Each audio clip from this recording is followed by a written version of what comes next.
Class 9-এর আমরা 3rd chapter পড়ছিলাম। সেখানে কিছু জৈবনিক প্রক্রিয়া অর্থাৎ বায়োলজিক্যাল প্রসেসেস। আজকে আমরা সেই চ্যাপ্টারেরই শ্বসন শুরু করব, শ্বসনের পার্টটা শুরু করব।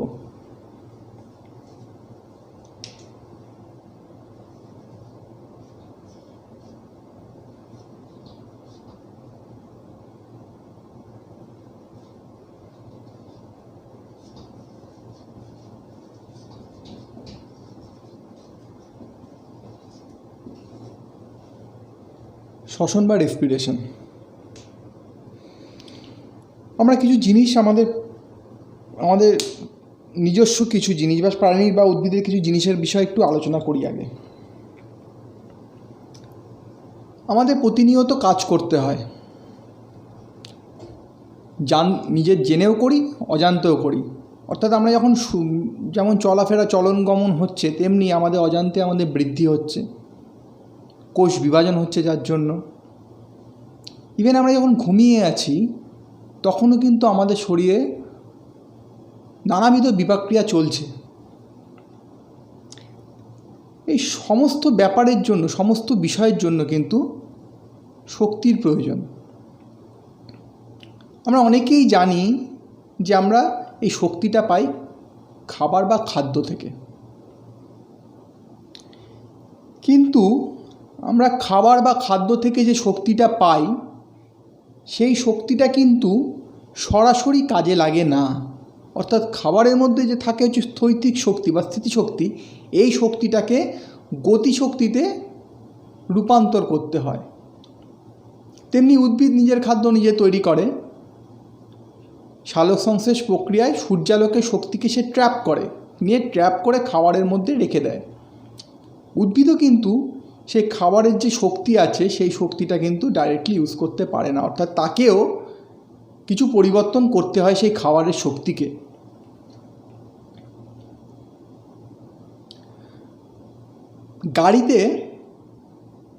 গাড়িকে চালানোর জন্য শক্তি কোথা থেকে আসে? ডিজেল বা পেট্রোল থেকে।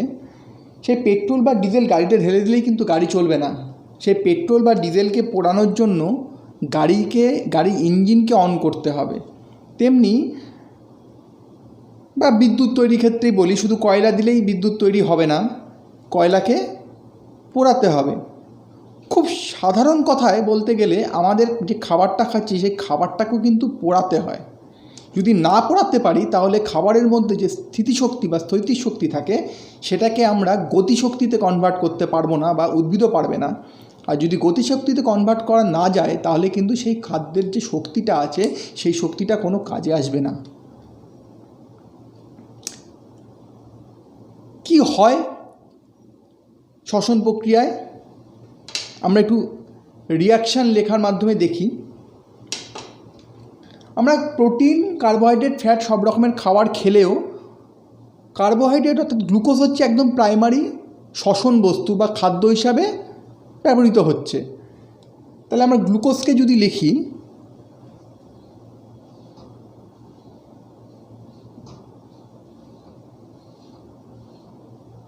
এই গ্লুকোজটার কিছু পরিবর্তন দরকার। অর্থাৎ এই গ্লুকোজটাকে যদি পোড়াতে পারি বা দহন করতে পারি তাহলেই কিন্তু শক্তি, ওর গ্লুকোজের মধ্যে যে শক্তিটা আছে স্থিতিশক্তিটা, সেটা গতিশক্তিতে রূপান্তরিত হবে এবং সেই শক্তি থেকে আমরা আমাদের প্রাত্যহিক কাজকর্মের জন্য যেসব শক্তির প্রয়োজন সেগুলো আমরা সেই পরিমাণটা পাবো বা উদ্ভিদও পাবে। আমরা বলতে উদ্ভিদ, মাইক্রো অর্গানিজম সবাইকে বলা হচ্ছে, যে কোনো জীব, টোটাল লিভিং অর্গানিজমকে বলা হচ্ছে। তাহলে পোড়াতে গেলে আমরা ভৌতবিজ্ঞানে পড়েছিলাম যে দহন করতে গেলে অক্সিজেন দরকার। তাহলে কি লাগবে?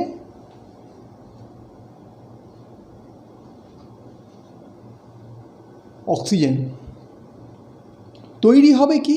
শক্তি। সঙ্গে কি তৈরি হবে? বাই প্রোডাক্ট হিসাবে কার্বন ডাইঅক্সাইড এবং জল তৈরি হবে।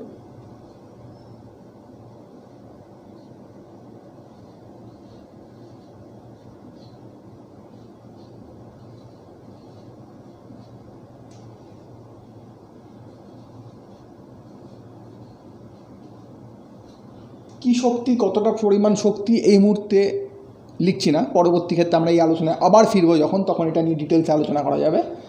তাই একটু ইকুয়েশন যখন লিখেছি সেটাকে আমাদের সমতা বিধান করতেই হবে। কার্বন 6টা,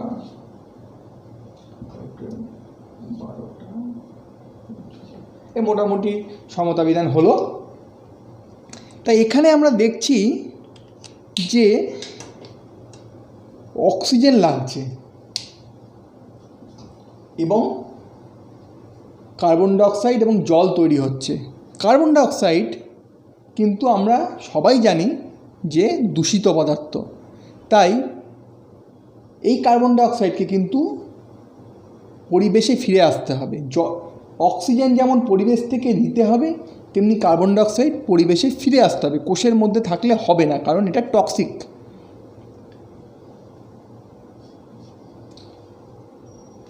জল প্রত্যেকটা বিপাক্রিয়া লাগে, কাজে জল কিন্তু ইউজ হবে। খাদ্য উদ্ভিদ সালোকসংশ্লেষ প্রক্রিয়ায় তৈরি করছে। প্রাণীরা বা আমরা যারা হেটেরোট্রফ বা পরভোজী, তারা উদ্ভিদ থেকে পাচ্ছি। উদ্ভিদ সালোকসংশ্লেষ প্রক্রিয়ায় যে খাদ্যটা তৈরি করছে সেটা ফ্লোয়েম কলার মধ্যে সব জায়গায় পৌঁছে দিচ্ছে, উদ্ভিদের সারা শরীরে। আমরা খাবারটা কোত্থেকে পাচ্ছি? আমরা উদ্ভিদ থেকে পাচ্ছি, নিয়ে আমাদের পরিপাকতন্ত্রের মাধ্যমে, আমরা এর আগে পড়েছিলাম যে পৌষ্টিকতন্ত্রের মাধ্যমে আলটিমেটলি আমাদের কোষে গিয়ে পৌঁছায় আত্তীকরণ পদ্ধতিতে। অর্থাৎ কোষের যে প্রোটোপ্লাজম, সে কোষের প্রোটোপ্লাজমে খাবারটা অঙ্গীভূত হলে তারপরে সেটা ইউজ হওয়ার মতো পর্যায়ে যায়। তাহলে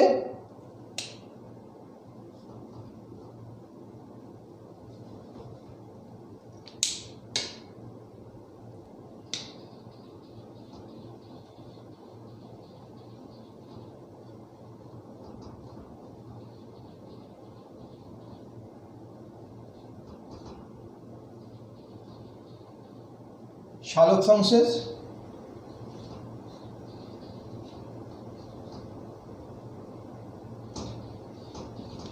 উদ্ভিদের সালোকসংশ্লেষের মাধ্যমে যাচ্ছে, প্রাণীদের পৌষ্টিকতন্ত্রের মাধ্যমে।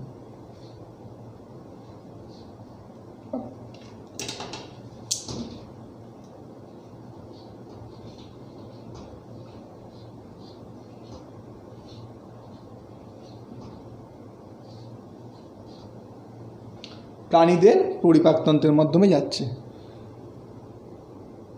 তাহলে অক্সিজেনের উপস্থিতিতে খাদ্যবস্তুর যে দহন, বা আমরা জানি জারণ, দহন এক প্রকার, মানে দহন হচ্ছে এক প্রকার জারণ পদ্ধতি। অক্সিজেনের উপস্থিতিতে খাদ্যবস্তু বা গ্লুকোজের জারণ হয়ে শক্তি উৎপন্ন হচ্ছে, অর্থাৎ খাদ্যস্থ স্থৈতিক শক্তি অক্সিজেনের উপস্থিতিতে তাপশক্তিতে বা গতিশক্তিতে রূপান্তরিত হচ্ছে, এবং সঙ্গে কার্বন ডাইঅক্সাইড এবং জল তৈরি হচ্ছে। এটাই হচ্ছে শ্বসন। এটা অবশ্যই একটি ফিজিওলজিক্যাল প্রসেস বা শারীরবৃত্তীয় প্রক্রিয়া। প্রত্যেকটা কোষে এই ইকুয়েশনটা হয়ে থাকে।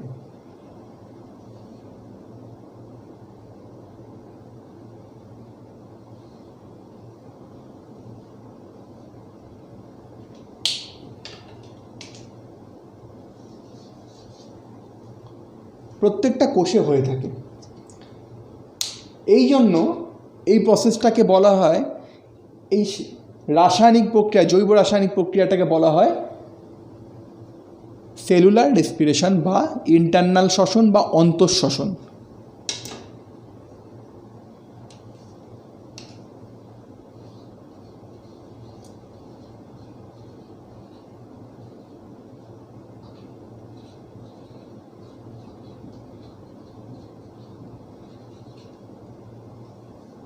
কিন্তু এই অন্তঃশ্বসন বা সেলুলার রেসপিরেশন হতে গেলে অক্সিজেন প্রয়োজন এবং উৎপন্ন কার্বন ডাইঅক্সাইডকে বের করে দেওয়া প্রয়োজন। এই অক্সিজেনের প্রবেশ এবং কার্বন ডাইঅক্সাইডের বহিষ্করণ, এই যে প্রসেসটা, এই প্রসেসটা হয় এক্সটার্নাল রেসপিরেশন বা বহিঃশ্বাসনের মাধ্যমে।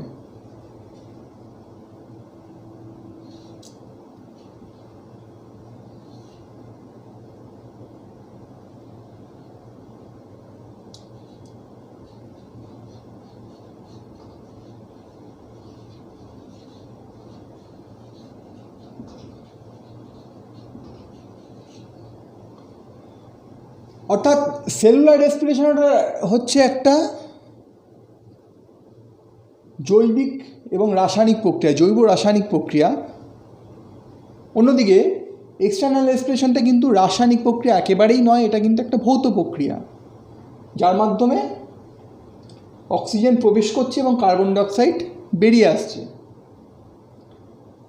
এই টোটাল প্রসেসটা অর্থাৎ এক্সটার্নাল রেসপিরেশনটা এবং সেলুলার রেসপিরেশনটা যে তন্ত্রের মাধ্যমে অনেকগুলো কিছু পার্টিসিপেশনের মাধ্যমে সম্পন্ন হয় তাকে আমরা বলবো শ্বসনতন্ত্র।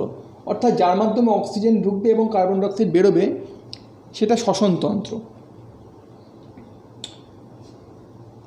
আমরা যদি এই সেলুলার রেসপিরেশনকে কনসিডার করি, ভাবি, এখানে দেখব যে খাদ্য ভাঙছে এবং যদি ফটোসিনথেসিসের কথা ভাবি বা সালোক সংশ্লেষের কথা ভাবি তখন দেখব খাদ্য তৈরি হচ্ছে, অর্থাৎ কিছু তৈরি হচ্ছে, অর্থাৎ গঠনমূলক প্রক্রিয়া। আর এটা কিন্তু ভাঙনমূলক প্রক্রিয়া। এর জন্য একে শ্বসনকে আমরা বলে থাকি যে অপচিতি বিপাক, অর্থাৎ জীবদেহের শুষ্ক ওজন হ্রাস পায়।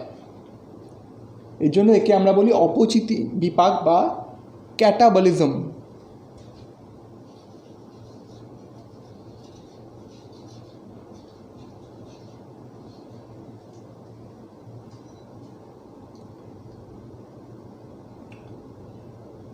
উদ্ভিদের ক্ষেত্রে বিপাক ক্রিয়া তুলনামূলকভাবে কম হয়, অর্থাৎ উদ্ভিদের অনেক বায়োলজিক্যাল প্রসেস কম, সেই তুলনায় প্রাণীর বায়োলজিক্যাল প্রসেস অনেক বেশি। সেই জন্য উদ্ভিদেরও শক্তি প্রাণীর তুলনায় কম প্রয়োজন। তাই উদ্ভিদের ক্ষেত্রে কম অক্সিজেনের সাপ্লাই, মানে উদ্ভিদের ক্ষেত্রে রেসপিরেশন রেটটা কম। কেন কম? কারণ তার শক্তির কম প্রয়োজন। কেন কম প্রয়োজন? কারণ তার বায়োলজিক্যাল যে প্রসেস বা শারীরবৃত্ত যে প্রসেসগুলো কম হয়। তুলনামূলকভাবে প্রাণীদের ক্ষেত্রে অনেক কাজ করতে হয়, সেজন্য প্রাণীর ক্ষেত্রে রেসপিরেশনটাও বেশি দরকার, অর্থাৎ শক্তি বেশি দরকার। সেই জন্য অক্সিজেন এবং কার্বন ডাইঅক্সাইডের আদান প্রদানটাও বেশি হয়। তা আজকে আমরা এক্সটার্নাল রেসপিরেশনটা জানবো, অর্থাৎ কিভাবে বিভিন্ন প্রাণী, উদ্ভিদ এবং অন্যান্য অর্গানিজম, বিশেষ করে প্রাণী উদ্ভিদের ক্ষেত্রে আমাদের আছে সিলেবাসে, কিভাবে গ্যাসের আদান প্রদানটা হয়ে থাকে। অর্থাৎ যে তন্ত্রের মাধ্যমে গ্যাসের এই আদান প্রদানটা হয়ে থাকে তাকে আমরা বলি হচ্ছে রেসপিরেটরি সিস্টেম।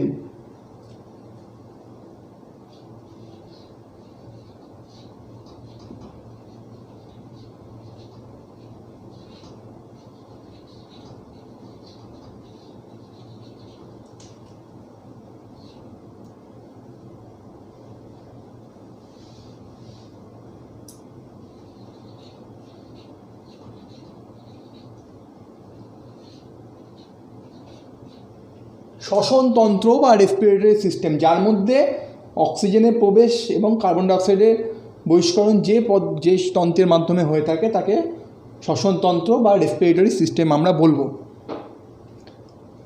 তো উদ্ভিদ এবং প্রাণী বিভিন্ন অর্গানিজমের ক্ষেত্রে রেসপিরেটরি সিস্টেমের ভেরিয়েশন দেখা যায়। অর্থাৎ আমরা জানি যে আমাদের পৃথিবীতে বায়োডাইভার্সিটি যেমন প্রচুর, অর্থাৎ জীবের বিভিন্নতা আছে, তেমনি প্রত্যেকটা অর্গানিজমের ক্ষেত্রে যে কোনো জিনিসের, যে কোনো অঙ্গ বা তন্ত্রের বা যে কোনো সিস্টেমের বিভিন্নতা আছে। তেমনি এই শ্বসনতন্ত্রেরও বিভিন্নতা আছে। কিছু কিছু শ্বসনতন্ত্রে কী কী ধরনের হয়ে থাকে কিছু কিছু প্রাণী বা উদ্ভিদের ক্ষেত্রে আমরা খুব ছোট ছোট করে জেনে নেব।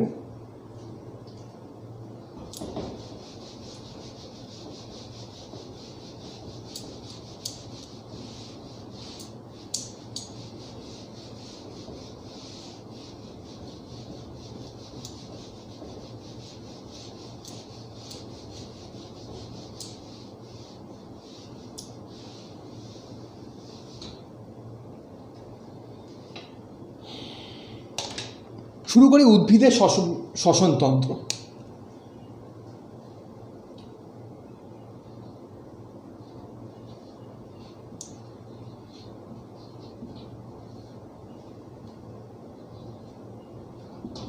ইউনিভার্সাল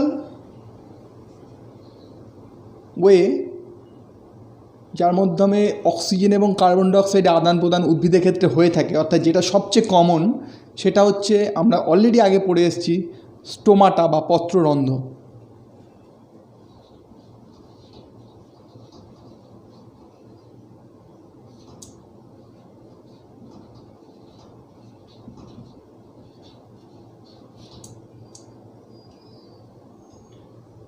পত্ররন্ধ্র দ্বিবীজপত্রী উদ্ভিদের ক্ষেত্রে সাধারণত পাতার নিম্নপৃষ্ঠে, উপরের পৃষ্ঠেও কিছু থাকে। একবীজপত্রীদের ক্ষেত্রে, উদ্ভিদের ক্ষেত্রে পাতার উভয় তলেই পত্ররন্ধ্র থাকে। তাছাড়াও পাতা ছাড়াও হার্ব জাতীয় উদ্ভিদ, মানে যেটাকে বলছি আমরা বিরুৎ জাতীয় উদ্ভিদ, সেই বিরুৎ জাতীয় বা একদম ছোট গাছগুলো, তার ক্ষেত্রে কিন্তু কাণ্ডেও পত্ররন্ধ্র থাকে। পত্ররন্ধ্র কোনো রন্ধ্র নয়, অর্থাৎ কোনো ওপেনিং নয়, এটা একটা কিছু কোষ, যাকে আমরা বলে থাকি রক্ষী কোষ।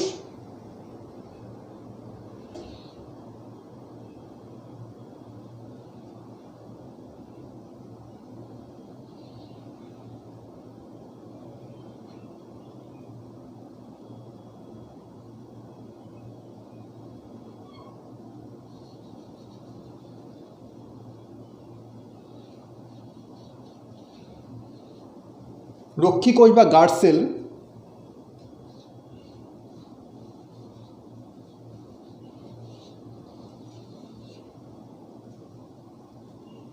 এই গার্ড সেলের ভেতরের যে প্রাচীরটা মোটা হয় এবং সেখানে টার্গার প্রেশার বা রসস্ফীতিজনিত কারণে এটা কার্ভ হয়ে যায় এবং সেক্ষেত্রে এই ওপেনিংটা তৈরি হয়, যেটাকে আমরা পত্ররন্ধ্র বলে জানি।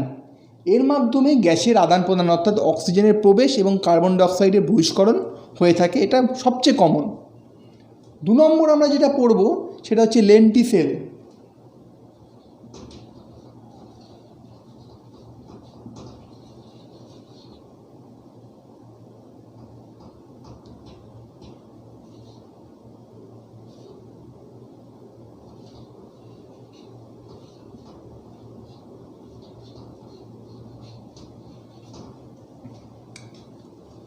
বড় উদ্ভিদ অর্থাৎ বৃক্ষ এবং গুল্ম জাতীয় উদ্ভিদের ক্ষেত্রে বার্কে, গাছের ছালে ফেটে গিয়ে কিছু ওপেনিং, ডিম্বাকৃতি কিছু ওপেনিং তৈরি হয়। সেই ওপেনিংগুলোর মাধ্যমে গ্যাসের আদান প্রদান হয়ে থাকে। সেগুলোকে আমরা লেন্টিসেল বলি। এই লেন্টিসেলের মাধ্যমে গ্যাসের আদান প্রদান পত্ররন্ধ্রের তুলনায় অনেক কম হয়। অবশ্যই পত্ররন্ধ্রে সবচেয়ে বেশি পরিমাণ হয়ে থাকে। লেন্টিসেল কিন্তু একদম ছোট উদ্ভিদ বা বিরুৎ জাতীয় উদ্ভিদের ক্ষেত্রে হয় না, শুধুমাত্র বৃক্ষ এবং গুল্ম জাতীয় উদ্ভিদের ক্ষেত্রেই হয়। এগুলো মৃত কোষের থেকে তৈরি হয়। তাহলে লেন্টিসেল আমরা পড়লাম।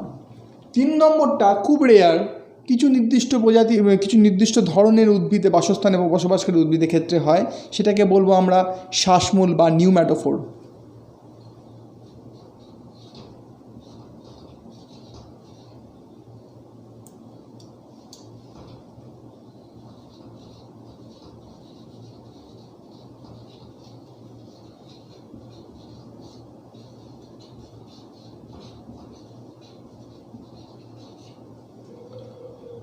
শ্বাসমূল বা নিউম্যাটোফোর সুন্দরবন অঞ্চলের মৃত্তিকা, লবণাম্ব আমরা জানি, ভূগোলে হয়তো পড়েছি। সেই মৃত্তিকাতে লবণের পরিমাণ বেশি হওয়াতে প্রয়োজনের মতো লবণ অক্সিজেন থাকা সত্ত্বেও উদ্ভিদে কিন্তু সেই অক্সিজেনটা নিতে পারে না তার মূলের মাধ্যমে। সেই ধরনের মাটিকে বলা হয় শারীরবৃত্তীয় শুষ্ক মৃত্তিকা বা ফিজিওলজিক্যাল ড্রাই সয়েল।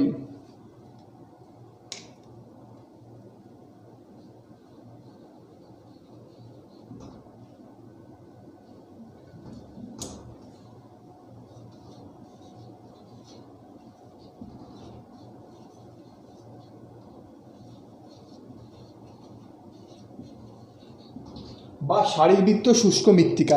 সেই শারীরবৃত্তীয় শুষ্ক মৃত্তিকায় উদ্ভিদরা অক্সিজেনের নিতে না পারার কারণে কি হয়,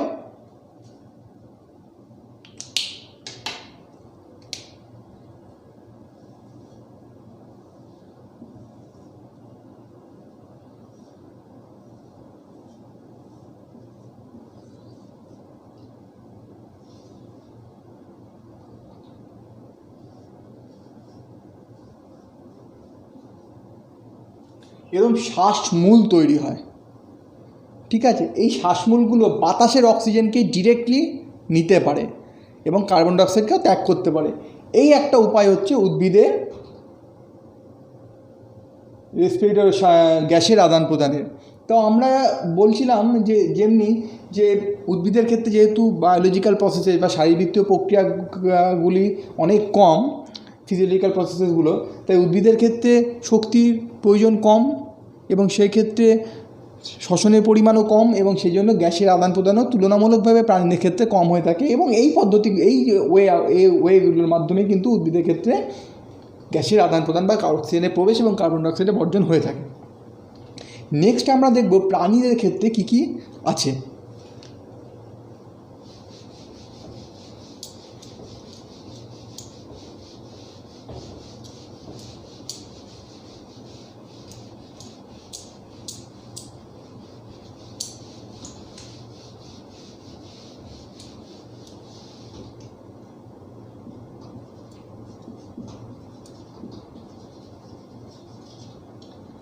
Respiratory system in animals.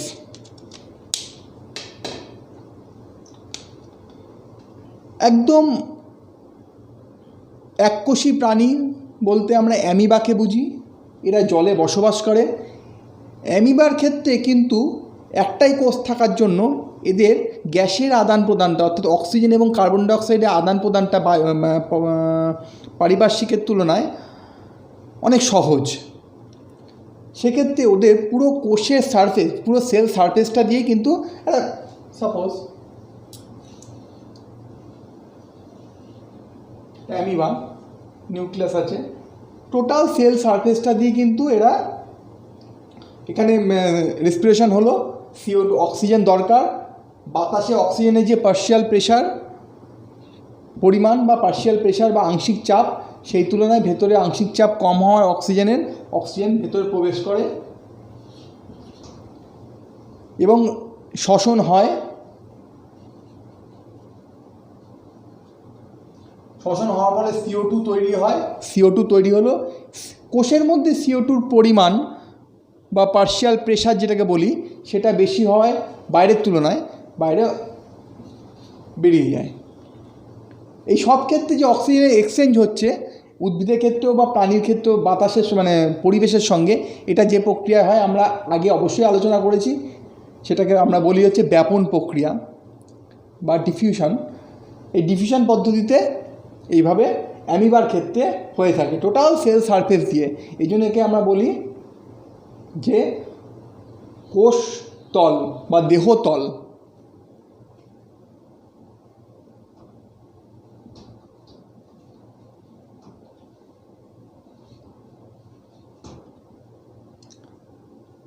কিন্তু অর্গানিজম যখন ইউনিসেলুলার হয় না, অর্থাৎ মাল্টিসেলুলার কমপ্লেক্স অর্গানিজম হয়ে যায়, তখন তো প্রত্যেকটা কোষ বাতাসের সঙ্গে বা পরিবেশের সঙ্গে ইন্টারাক্ট করতে পারে না, একটা সরাসরি পরিবেশের সঙ্গে তাদের টাচে থাকে না। সেক্ষেত্রে কীভাবে হবে? সেক্ষেত্রে বিভিন্ন রকমের ভ্যারিয়েশন দেখা যাবে। সেক্ষেত্রে ভ্যারিয়েশনগুলো কীরকম হবে? প্রথমে আমরা কেঁচোর কথা ভাবি একটু। কেঁচোর স্কিনে কিউটিক্যাল লেয়ার থাকে, সেই লেয়ারে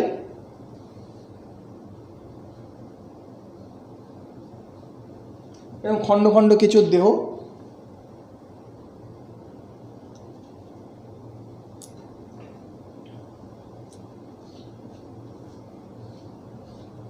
একটা খণ্ডকে যদি আমরা বড় করে আঁকি,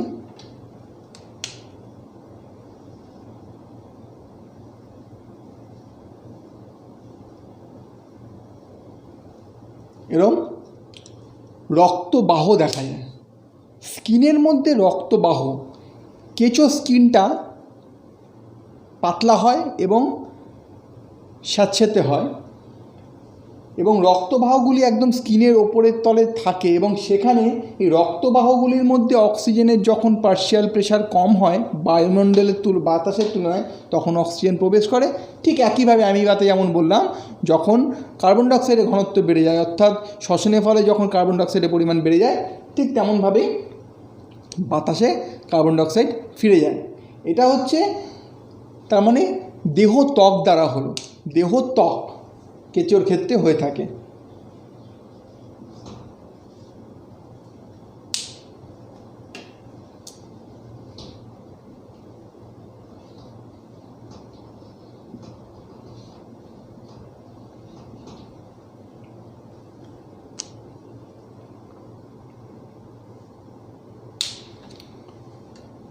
নেক্সট আমরা মাছের কথা যদি ভাবি, আচ্ছা কেঁচোর ক্ষেত্রে যেমন হলো তেমনি খুব গুরুত্বপূর্ণভাবে বলতে হয় ব্যাঙের ক্ষেত্রেও কিন্তু হয়ে থাকে। ব্যাঙ যখন হাইবারনেশন বা শীতঘুমে থাকে তার শরীরে বিপাক্রিয়া মিনিমাম বিপাক্রিয়া হয় এবং অন্যান্য এক্সটার্নাল অ্যাক্টিভিটি তো বন্ধ থাকে, শুধুমাত্র বিপাক্রিয়ার জন্য খুব সামান্য পরিমাণ অক্সিজেনের প্রয়োজন। সেই পরিমাণ অক্সিজেন কিন্তু ব্যাঙও এই দেহত্বকের মাধ্যমে গ্যাসের এক্সচেঞ্জের মাধ্যমে সেটা ফুলফিল হয়ে যায়। ঠিক আছে,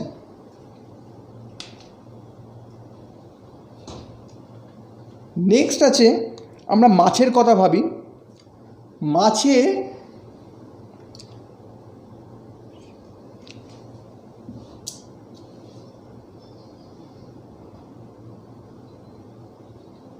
এখানে নাসারন্ধ্র থাকে, কিন্তু ইন্টারেস্টিং ব্যাপার এই নাসারন্ধ্রের মাধ্যমে কিন্তু গ্যাসের আদান প্রদান হয় না। মাছের গ্যাসের আদান প্রদানের জন্য শ্বসনতন্ত্রের জন্য আছে হচ্ছে ফুলকা বা গিল।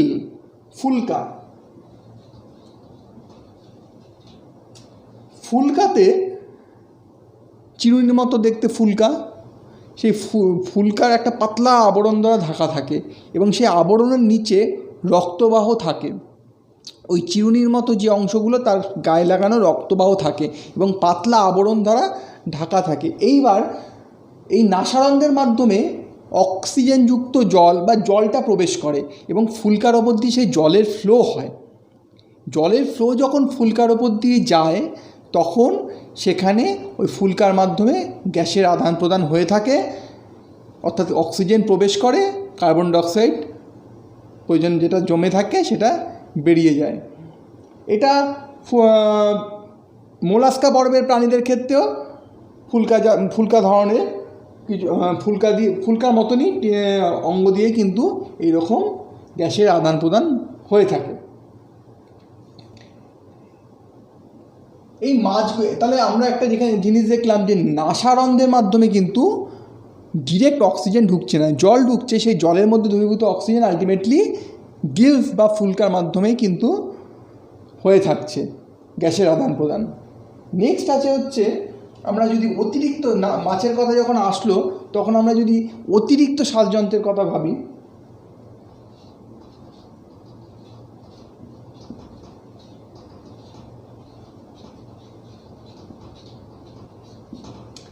যেমন জিওল মাছ জাতীয় শিঙি, মাগুর,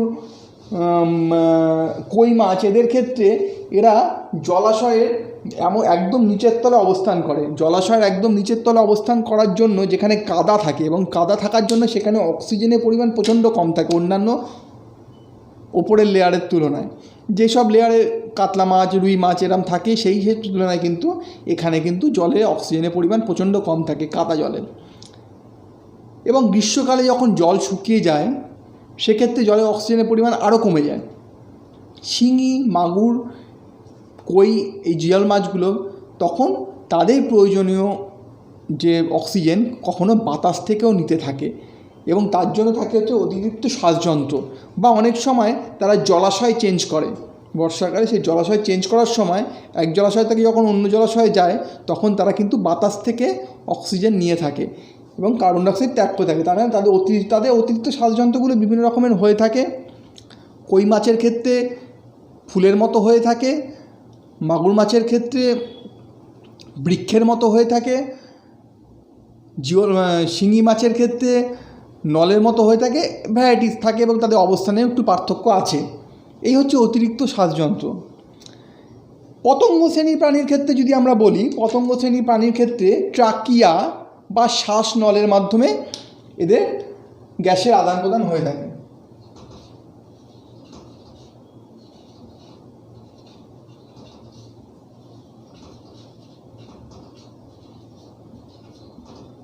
শ্বাসনল এবং শ্বাসছিদ্র ব্যাপারটা কীরকম হয়ে থাকে, এটা যদি আমরা পতঙ্গের বডি ধরি, এদের 10 জোড়া শ্বাসছিদ্র থাকে।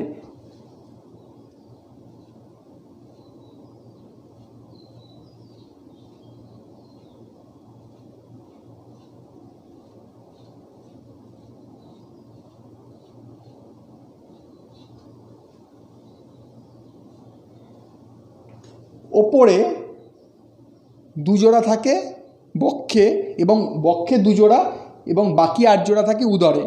এই শ্বাসছিদ্রগুলি থেকে কানেক্টেড হয় হচ্ছে শ্বাসনল, শ্বাসনলকে ট্রাকিয়া বলি। এই ট্রাকিয়াগুলো আবার ট্রাকিওলে ভাগ হয়, ট্রাকিয়াগুলো আবার আরও বিভক্ত হয়ে ট্রাকিওলে ভাগ হয়, সেখানে বায়ুথলির সৃষ্টি করে একদম ডাইরেক্ট টিস্যুতে চলে যায়, যার ফলে এখানে একদম ওই নলের মাধ্যমে ট্রাকিয়ার মাধ্যমে ট্রাকিওল, তাহলে অক্সিজেনের বা কার্বন ডাইঅক্সাইডের আদান প্রদানটা এই শ্বাসছিদ্রের মাধ্যমে ট্রাকিয়া থেকে ট্রাকিওল থেকে বায়ুথলির মাধ্যমে গিয়ে একদম ডাইরেক্ট টিস্যুতে চলে যায়। এবং সেখানে টিস্যুতে চলে যাওয়ার যাওয়ার জন্য এদের কিন্তু বডি ফ্লুইড বা দেহ তরল কোনোভাবে কাজে লাগে না। আমাদের ক্ষেত্রে আমরা পড়বো আমাদের ক্ষেত্রে কীভাবে হয়, দেহ তরল কাজে লাগে না। কাজে না লাগার জন্য একদম ট্রাকিওলের মাধ্যমে একদম কলাকোষে পৌঁছে যায়। এর জন্য এদের রক্তেতে কোনো রঞ্জক পদার্থ থাকে না।